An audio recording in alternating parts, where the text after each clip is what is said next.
That means the divine in me recognizes the divine in you, meaning Yes. we're both from the same energy. I started life as what I would call a seeker. A seeker meaning someone who is searching for the ultimate meaning of life, somehow connected with God.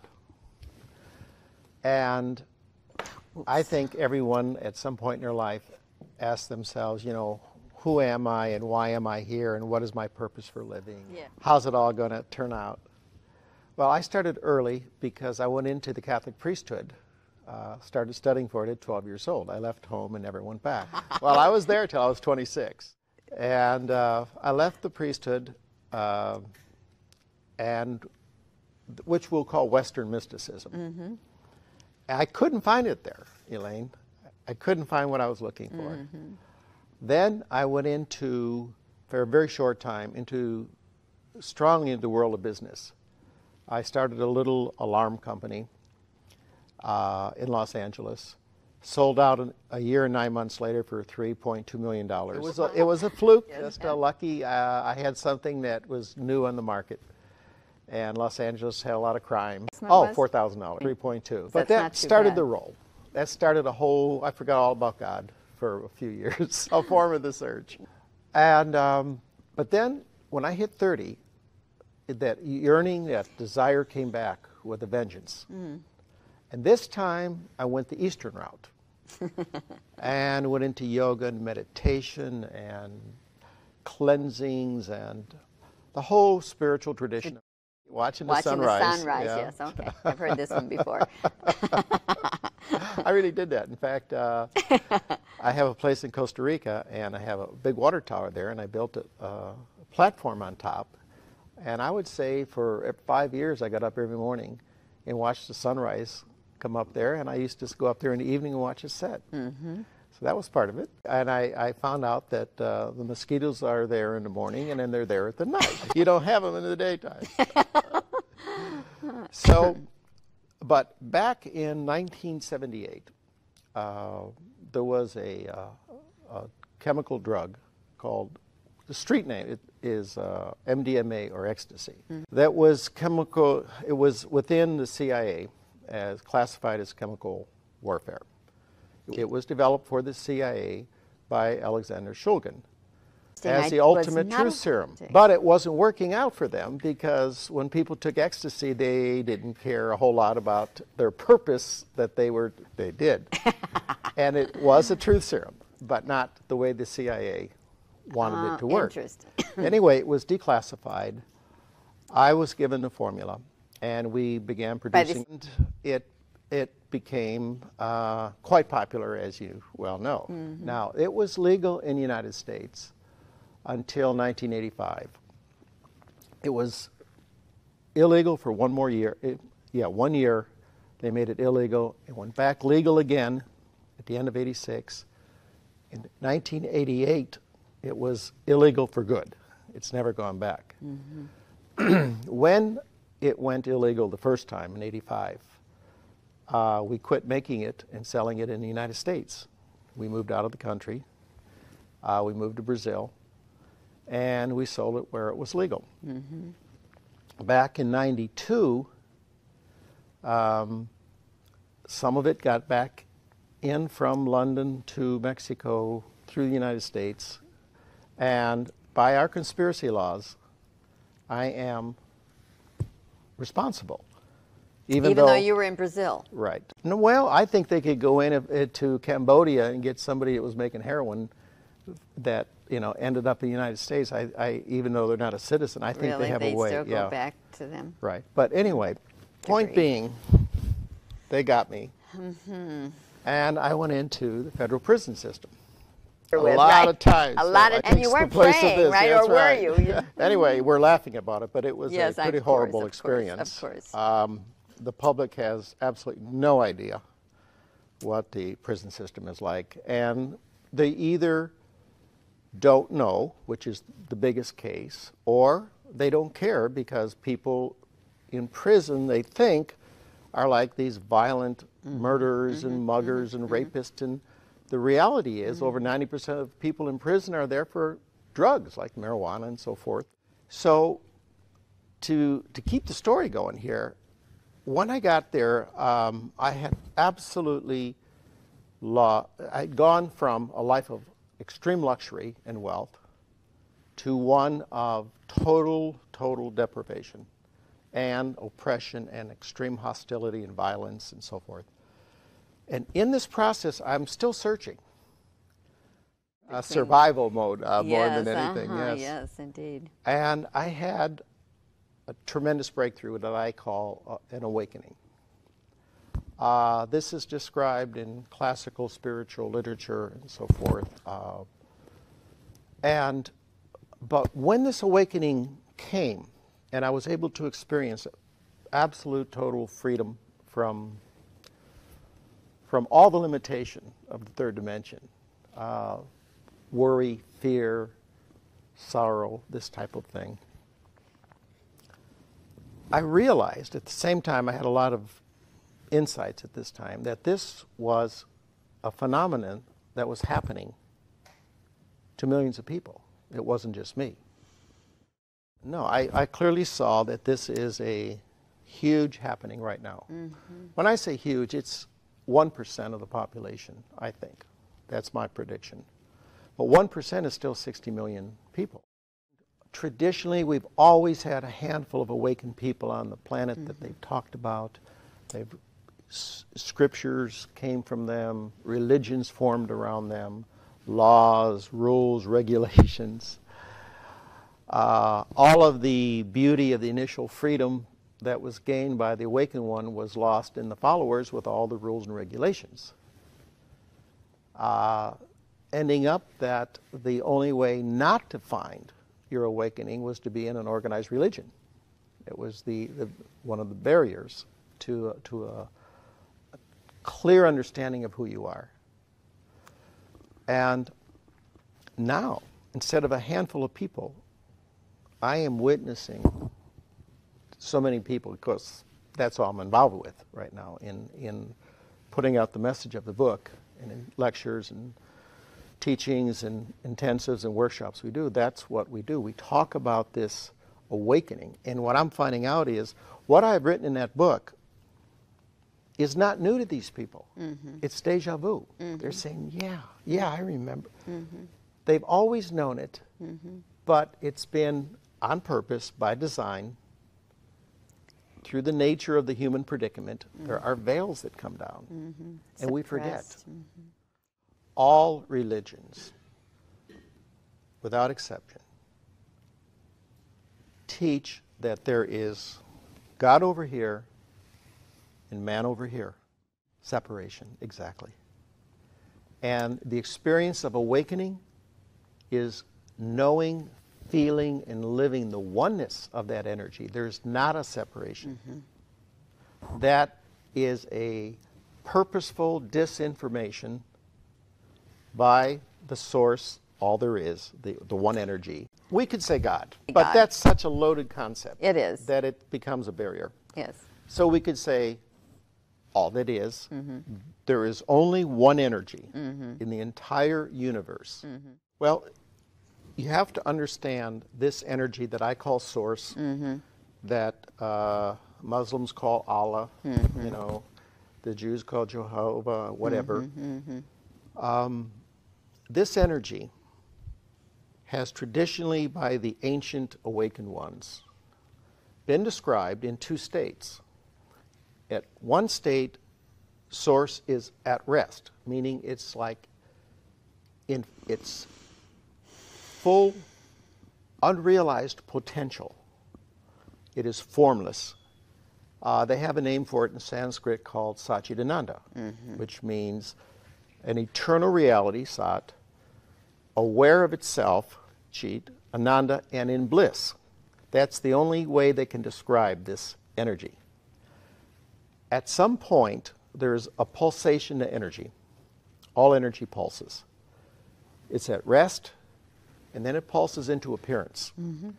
When it comes into appearance, it doesn't come into appearance to learn lessons or to grow, or I don't even think to evolve.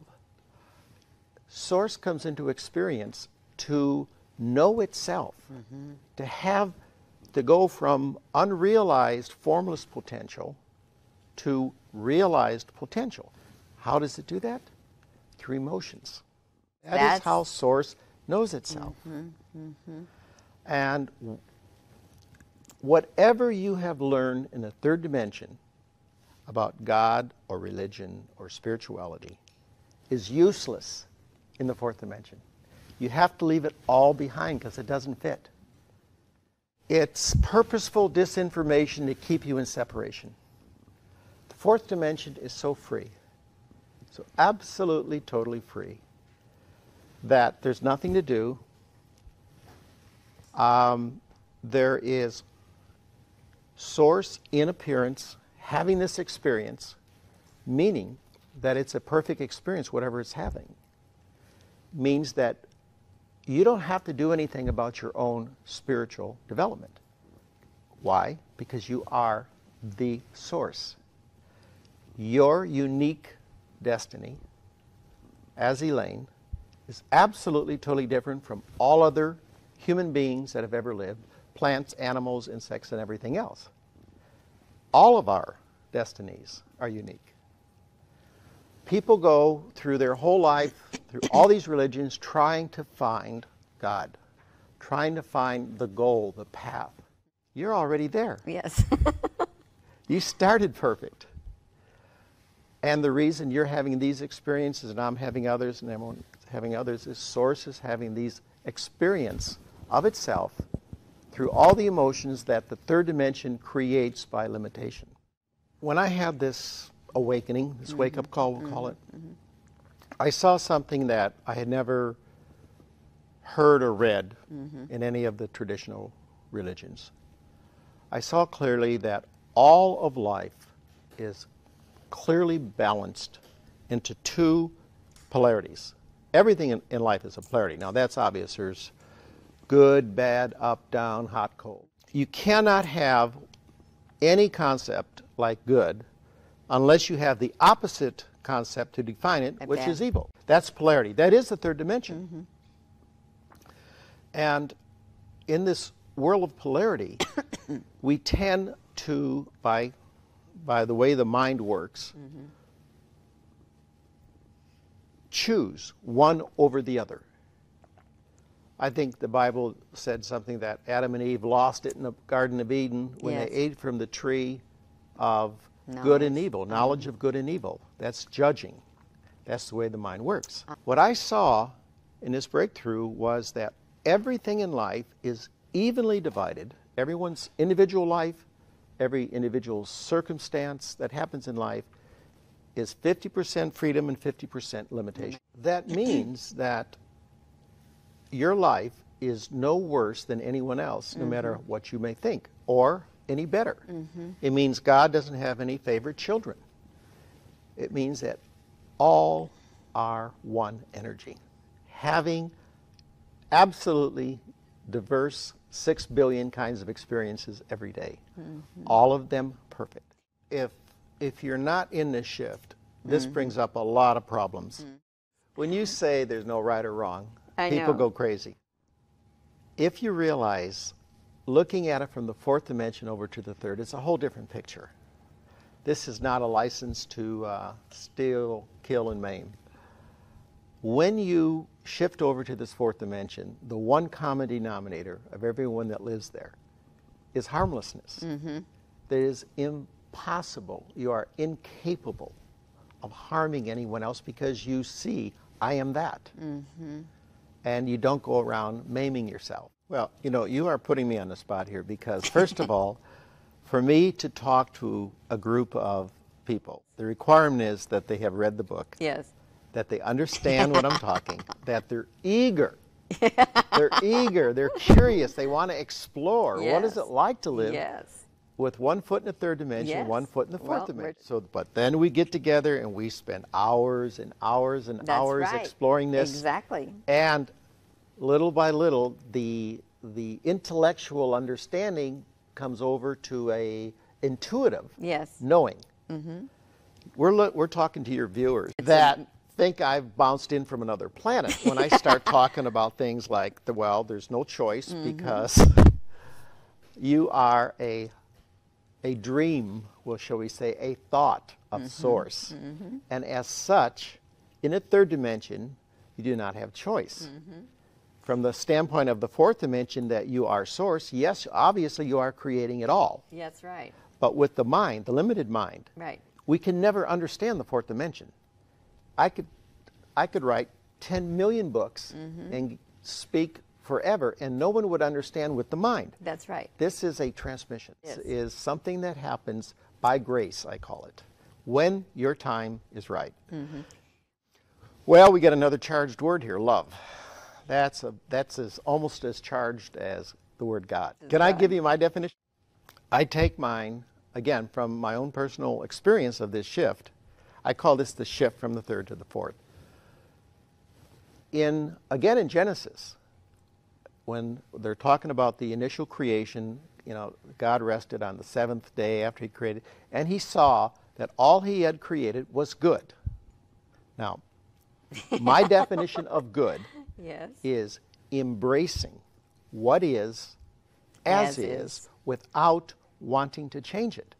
That goes all the way down to relationship. If you and I are in a sacred relationship of mated or whatever, that means I love you as you are. I may want you to change. Yes. That has nothing to do with love. Yes, yes. So when you say is love, is grace, love in action, if you can embrace the entire universe, everything you see around you, every action that you see as a perfect expression of Source, obviously it takes grace to do that, because the human predicament is not designed to embrace what is. The human predicament is designed for limitation. And the limitation comes from the judging that this is good and this is bad, and I don't like what's bad, and I want to change what's bad. That's what causes all the pain and all the suffering in the world.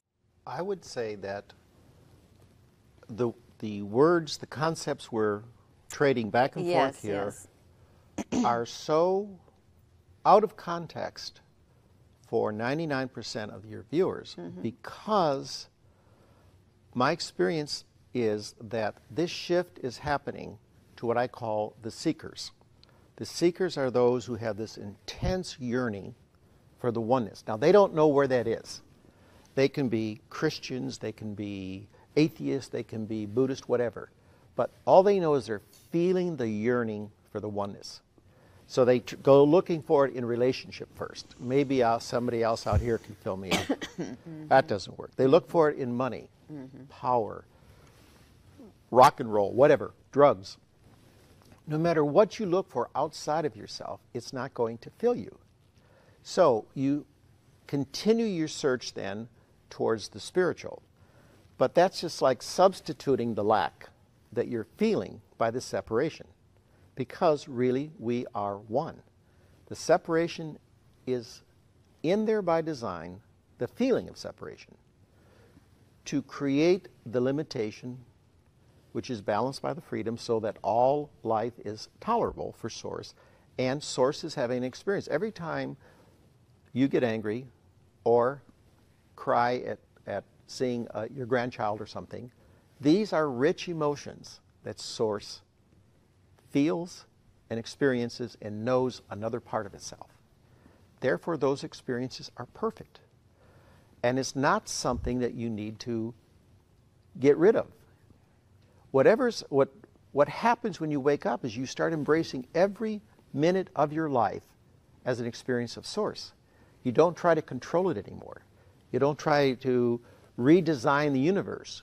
You don't have to be God's little helper anymore and save anything, because it's already perfect. Now, that doesn't mean that you can't be used as an instrument for whatever, saving the whales, the ecology, the forest, whatever.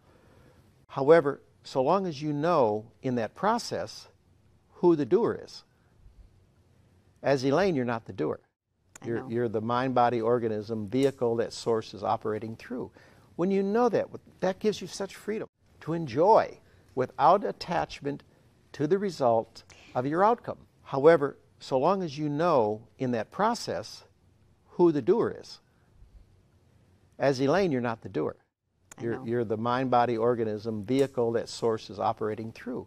When you know that, that gives you such freedom to enjoy without attachment to the result of your outcome. Imagine that feeling in a permanent state that doesn't change. That is the only true freedom there is. I've had almost everything in life a human could have in the way of achievements or possessions or toys or whatever. No matter how much I had, it was never enough. Never. With this shift into this other knowing who you are of Source, the freedom that comes with that, there is nothing in the material world, in relationship, in your location, in your activities, that is meaningful as this feeling of presence, this vastness that you have. This is so hard to put in words. The beautiful part, the good news, is this is not limited to my experience. I'm telling you there are millions of people out there going right now shifting.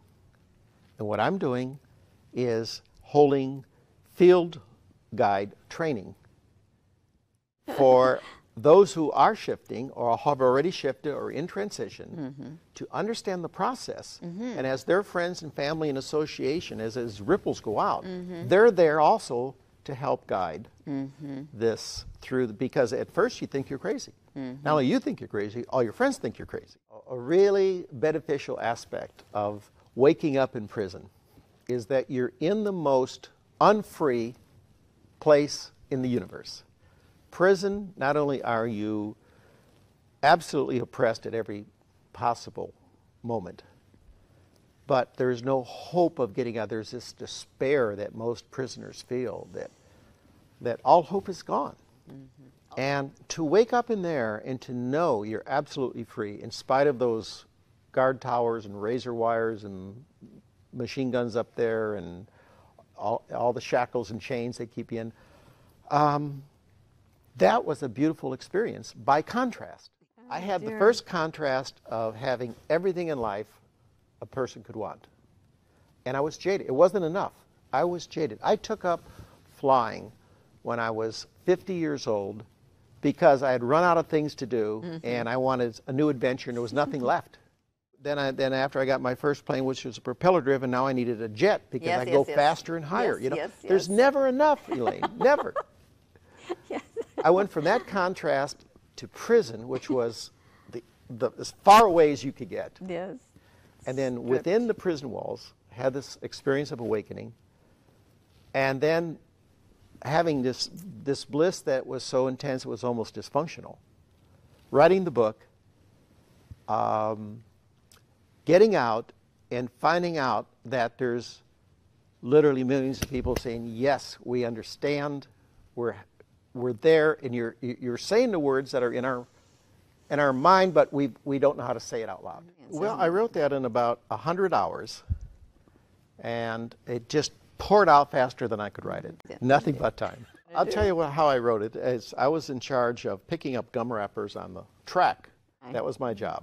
So I'd walk around the track and pick up gum wrappers, and I'd get this inspiration, and I'd sit down on the side of the track, and I'd be writing down, and then I'd get up and walk a couple laps and pick up a couple more, and it just all came out in a few weeks. Now, it's interesting that during this time, I was doing a lot of meditating, a lot of alone, quiet time meditating. You have a lot of time. You could always find some place, like you could go up to the chapel or the law line. After the first 2 years, I was in the county jail awaiting sentencing, where everybody's just in one little tiny compressed. Then when you get to the federal penitentiary, you have more room. It's like 5 acres, maybe the whole, which is interesting because that's in Los Angeles, and that's the home of the Crips and the Bloods, the two most ferocious gangs, I think, in the United States. And the gang life is still going on inside, just like it is on the street. And to be walking around looking at that, I mean, what a shock. In meditating, just sitting there, traditional Eastern style type of zazen, they call it. no inspiration ever came in.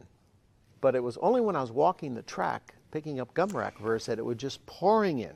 At least as far as writing the book. Not one idea ever came through. It's only when I'd be doing something. When I wasn't engaged with my mind, you know, I'm looking for papers and just stuff is just coming through. So we're dancing around several subjects here. I'm going to try to get them all in here. One is the intentional efforting that I call it. Having goals. Yes. Any kind of desire, whether it's for drugs, sex, rock and roll, or total oneness with God, is still the same thing. It's a desire. It's like seeking something that's outside of yourself to make you fill up or to get rid of your lack. The only thing that stands between you and this total union that I'm talking about, this freedom, is the fact that you don't understand you're already free.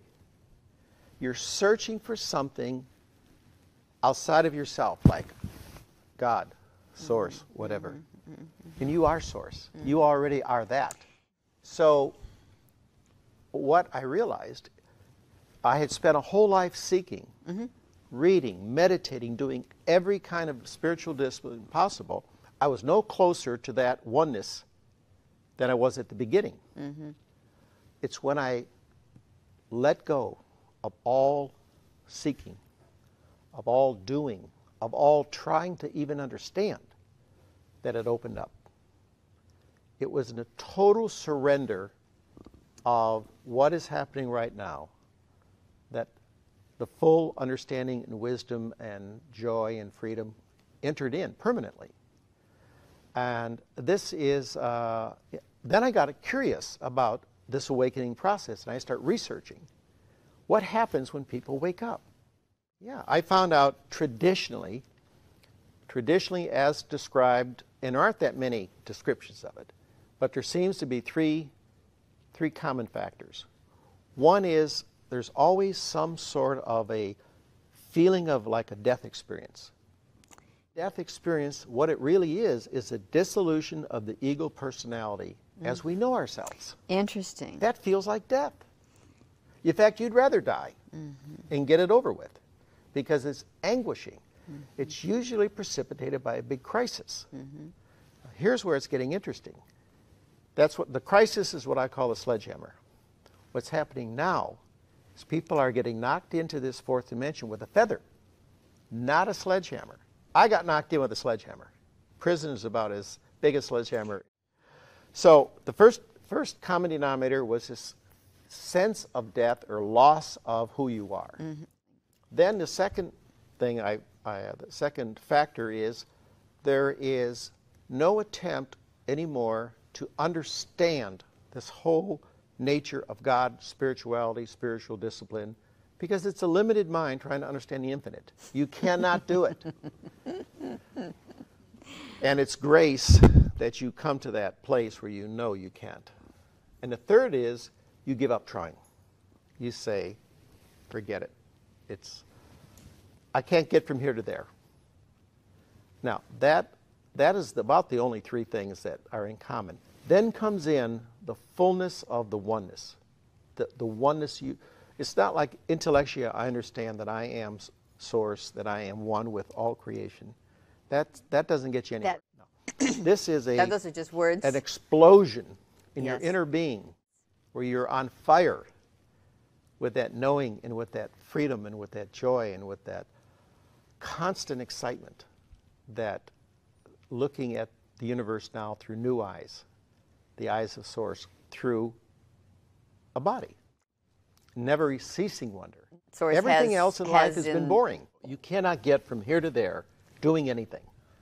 If you want to meditate because you enjoy meditation, if you love to do yoga, if you love to read your Bible, if you like to go to church, whatever you like to do it for joy. Don't do it to get from here to there because it's futile. You cannot get from here to there by doing or by intentional effort. When it's time for you to wake up, if it's your destiny in this lifetime, you will wake up at the perfect time. There's nothing you can do. There's nothing you can hinder for this process. You can't help it.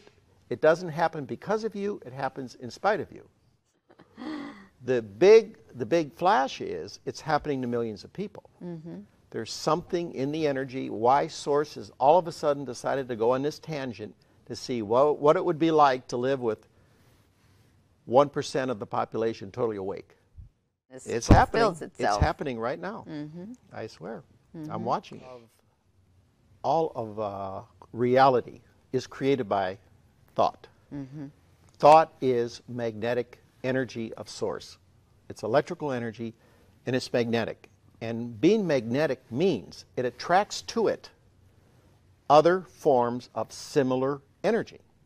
Now, this is very interesting. One of the things I found out, just again, it came through, is that in the third dimension, we have laws of energy that are on autopilot. All of the third dimension is ruled, governed by the law of denial. I deny in the third dimension that I am Source. And denial also implies resistance to what is as perfect. I don't like what I see out there, so I'm going to change it. I'm going to do everything I can to make myself and the world a better place. That's resisting. That's part of the law of denial. Mm-hmm. In the law of denial, because these are thought forms, they attract to them similar forms of resistance and denial. The miracle is when you shift into this fourth dimension, the laws of energy change. Now your modality is this dance of yes to what's happening. It's a surrender. It's an embrace, an active embrace of what is, as is. No resistance. Guess what? Everything changes. The laws of energy are now attracting similar kinds of energy. Health, abundance, love, it's all there. And you haven't looked for any of it because you're already complete before you start. You don't need any of it, and that's when it all comes in. When you don't need it. That's it, in a nutshell. When you wake up, I spent the first several months laughing until I cried at the joke of the whole thing, at the joke of 55 years of looking for God here I was, of looking for all of these things out there that I already had within. I would like to go to God, but yes. Unfortunately, I had to go to priesthood.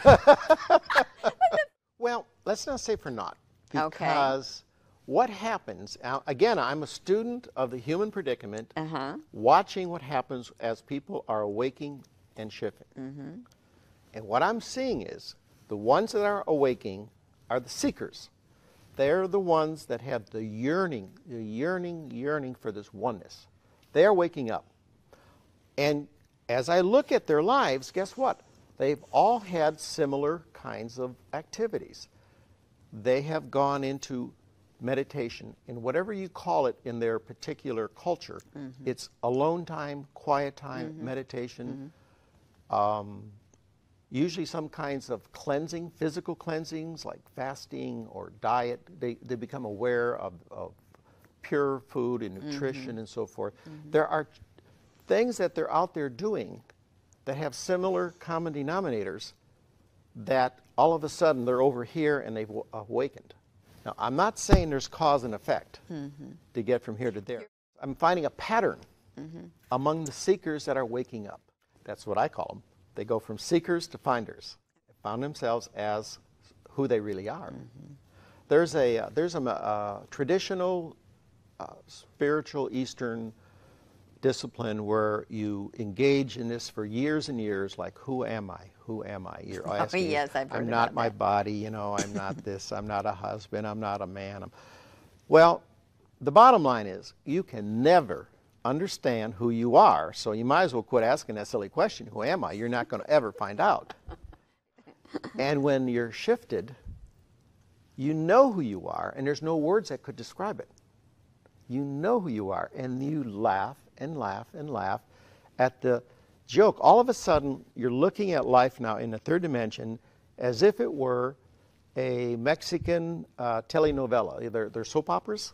Our soap operas are pretty dramatic. But if you've ever seen the Mexican soap operas, they're really dramatic. That's how you see life. You're watching all of it. You know that as source, you wrote the script for this whole thing. You're also acting out all of the roles, and you're simultaneously sitting in the audience enjoying it. The shift into the fourth dimension is you become what I call a silent witness in choiceless awareness. Choiceless awareness, meaning you no longer judge or have opinions about something or make comparisons, and most of all, don't have preferences for how they turn out. Now, you can't do this in the third dimension. That's not possible, because into the human predicament is built, before you wake up, desire and judging. That's part of life, and that is what causes all limitation. The minute you wake up, desire is replaced by what I call inspiration. You're not desiring something, you're inspired. Oh, let's go do a show together. Okay, yeah. It's not like, if we don't do it, I'm going to die and I'm going to be unhappy and frustrated and depressed. Let's just do it. Okay. That's what I call inspiration. The judging is replaced by what I call love. But let's go back to our definition of love. Embracing, accepting what is, as is. That's love. So your judging is completely replaced by accepting everything as is.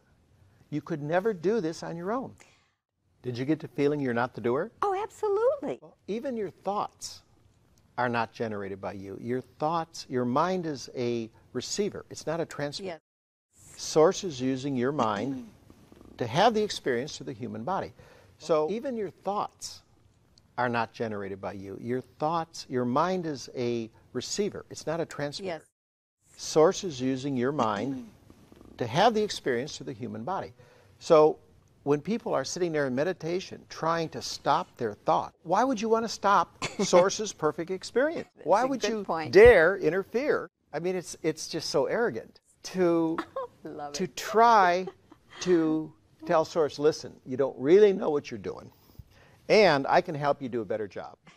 That's the reality when you're in the third dimension. And so, again, in this law of denial, we deny that it's okay, you should not be angry.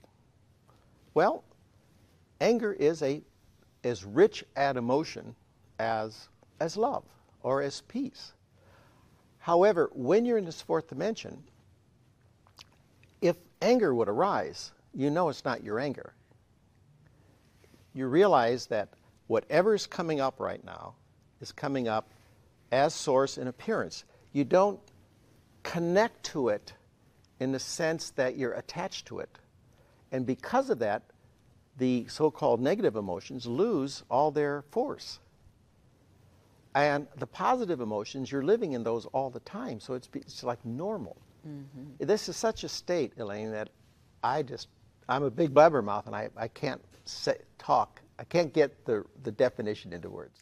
But not dysfunctional. It was now that's a good It was dysfunctional at first. Oh yeah, the first 4 or 5 months, I was so dysfunctional. I mean, I quit working out.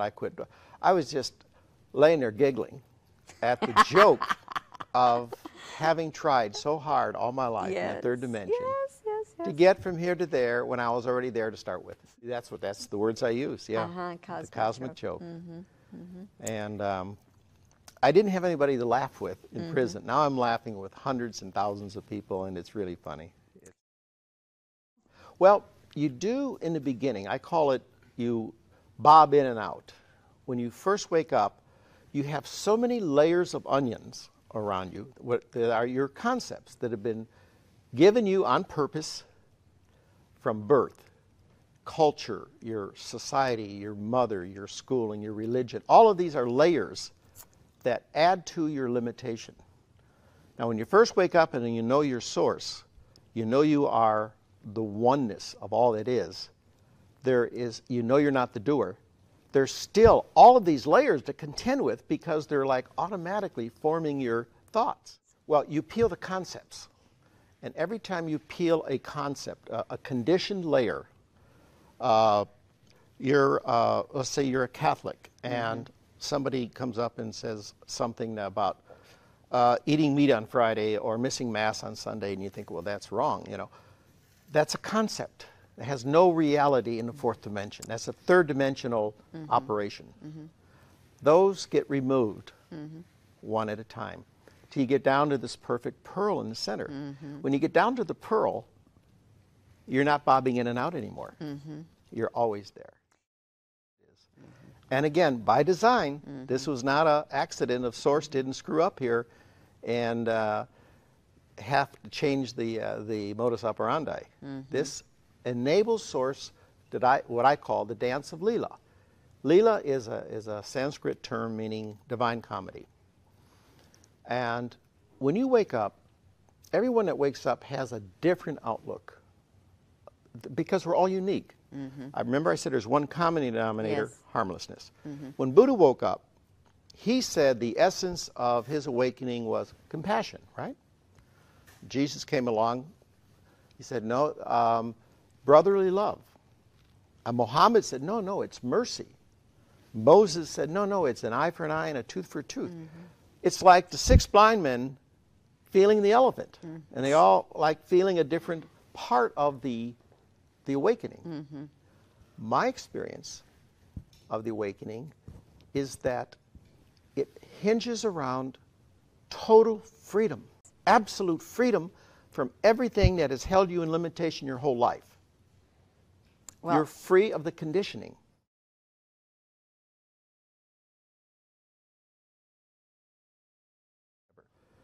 However, so long as you know in that process who the doer is. As Elaine, you're not the doer. You're the mind, body, organism, vehicle that Source is operating through. When you know that, that gives you such freedom. You enjoy without attachment to the result of your outcome. However, so long as you know in that process who the doer is. As Elaine, you're not the doer. You're the mind, body, organism, vehicle that Source is operating through. When you know that, that gives you such freedom. Enjoy without attachment to the result of your outcome. Even your thoughts are not generated by you. Your mind is a receiver. It's not a transmitter. Yes. Source is using your mind to have the experience through the human body. Well, even your thoughts are not generated by you.